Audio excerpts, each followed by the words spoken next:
खुलुमबाय गोजोन फुंबिलिनि बयनिसिमबो गाहाम हामलायथि बावहरग्रोनाय थाबाय आसा खालामो बयबो मोजाङै दङ नोंथांमोननि थाखाय आं गोदान मोनसे खौरां लानानै नुजाथि फैलायबाय आसा खालामो नोंथांमोना खौरांखौ नायनानै मोजां मोनगोन। आसामनि मुंदांखा मेथाइ रोजाबगिरि जुबिन गार्गनि जोबथा सावथुन रय रय बिनाले सावथुनखौ इउटुबाव आबुङै हगारनानै पुलिसजों खाजादों सासे सुबुङा। बे खाजानाय सुबुंखौ गवालपारानि रफिकुल इस्लाम होननानै सिनायथि होदों। रफिकुल आर्ट व्लग्स मुंनि मोनसे इउटुब चेनेलनि गेजेरजों हगारनाय जादोंमोन बे जुबिननि जोबथा सावथुन रय रय बिनालेखौ। पुलिसनि गोख्रों नायबिजिरनायाव दायो खाजाबाय रफिकुल इस्लामआ।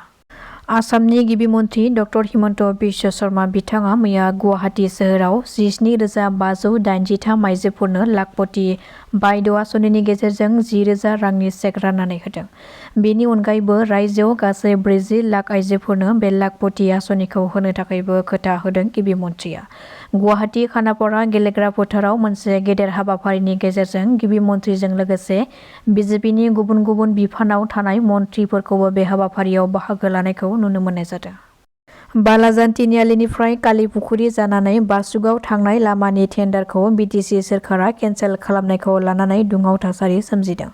मख'नो गोनांदि बालाजान तिनिआलिनिफ्राय कालीपुखुरी जानानै बासुगावसिम थांलाय फैलाय खालामनाय लामाखौ आसामाला स्किमनि सिङाव थांनाय 8 नभेम्बराव टेन्डारखौ मोननो नांगौमोन नाथाय बिटिसि सोरखारा टेन्डारखौ केन्सेल खालामनायनि थाखाय जायासै जायखौ लानानै ओनसोलनि रायजो राजाफ्रा गोख्रों फिनजाथाय होदों। फोरमायथिनो गोनांदि थांनाय माखासे साननि सिगां क'क्राझारनि एमएलए लरेन्स इस्लारिया गिबि मन्थ्रिखौ सावरायनाय बादियै थांनाय लकसभा बिसायख'थिनि फोसावदिं मेलाव बे लामाखौ मावफुंगोन होननानै खोथा होदोंमोन। मैदेर आरो मानसिनि गेजेराव जानाय दाङाबाजिया गोदान खोथा नङा। फिन आरोबाव बाक्सा जिल्लानि जालाबस्तियाव हाग्रानि मैदेरनि उदखारजों सानै सुबुङा जिउ खहा जानांदों। जाथायनि सोमोन्दै मिथिनो हानाय बादिब्ला मैदेरा माइ जाबाय थानायखौ होनो थांनो नागिरनाय समावनो न'निफ्राय ओंखारलांदोंमोन नाथाय बे ओंखारलांनो नागिरनाय समावनो हाग्रानि मैदेरनि गाग्लोबनायनि जाहोनाव सानै सुबुङा जिउ खहा जायो। जिउ खहा जानाय सानै सुबुंनि सिनायथिखौ जालाबस्ति गामिनिनो 52 बोसोर बैसोनि रानि हासदा आरो गुबुन सासेखौ 52 बोसोर बैसोनि परमेश्वर बास्के होननानै सिनायथि होदों। बे दुखुनांथावै जिउ खहा जानाय नखराव 22 नं दरंगाजुलि बियाबनि एमसेले बिजितगोरा नार्जारिया खौरां लाहैनायजों लोगोसे अनसुंथाइबो गथायहोयो।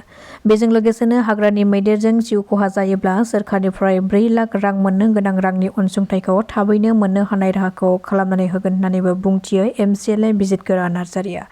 जायगानि सुबुंफोरा मिथिहोबावनाय बादिब्ला बे ओनसोलाव हाग्रानि मैदेरा गोबाव समनिफ्रायनो उदखार खालामबाय थादों नाथाय हाग्रा बिफाना जेबो रोखोमनि राहा लायाखै जायनि जाहोनाव बेबादि दुखुनांथाव जाथाया जादों होननानै अजद दैखांदों।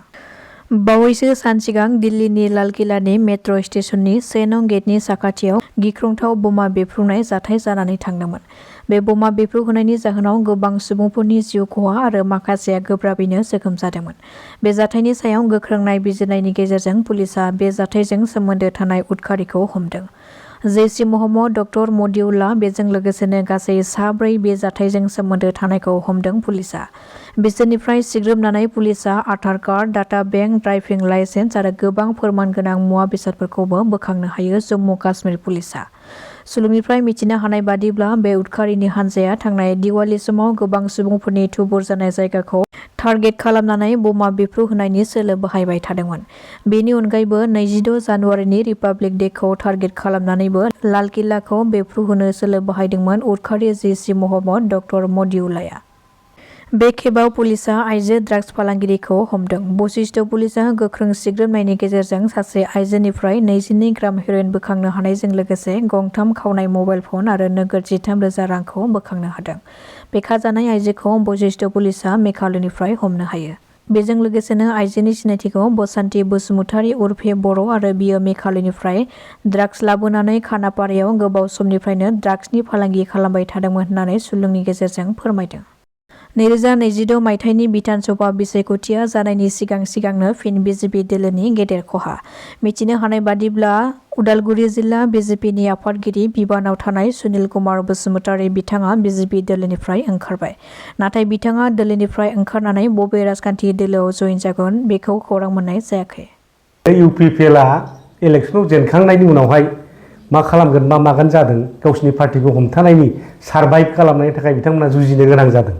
दा ओंखायनो इयुथ्सफोरखौ एसे हमथानो मानो बिथांमोना दिनै काजिगाव टु गहपुर मोनसे बाइक रेलि लादों आरो बे बाइक रेलिनि गेजेरजों जोंखौ बायदिसिना बुंलांनो नागिरदों जे 5टा गेरेन्टिखौ थाबैनो मावना होनांगौ मानांगौ दाथ' जोङोथ' मावा नङा दिनै ब्लक लेभेलाव दिनै खामानिया मावगासिनो दङ सेल्फ हेल्प ग्रुपफोरनि दिनै खामानिफ्रा सोलिगासिनो दङ IBSनि खामानिफ्रा सोलिगासिनो दङ दा बिथांमोना मा खालामनो सानदों पार्टि खालामनो सानदों ना मा खालामनो सानदों बबेबा लामा सामा माइ हादलाबायनाय बे माने साहा पात खारलाबायनाय बेफोरबायदि एक्टिभिटिसजों मा इलेक्सन खालामनो नागिरदों दिनै माने बे लाजिनांथाव बाथ्रा आरोखि राजनितिखौ बिथाङा माइ फोथाराव खालामनो नागिरदों ना साहा बागानाव खालामनो नागिरदों बिथांमोना गावसोरनो क्लियार नङा आरोखि दा जेखि जाया माने फैबाय थानाय बिसायख'थियाव MLA आव बिथांमोना सासेबो देरहानाय नंला बेखौ बुजिखाबाय जास्ट सारभाइभ खालामनो दिनैथ' नुबाय माने खुनु MCLA माबा MLAफ्राबो गैला रावबो दा दिनै खाम्फाखौबो खोनादों बिथाङा माने फ्लेगखौ बोख्लायबायसो होननाय खोनादों बोख्लायबायसो नामा आं नुवाखैबो दा बेबादिनो बिदिनो साफा बिथांमोननि MCLA गोमालांसिगोन आरोखि बे 5 बोसोरनि गेजेराव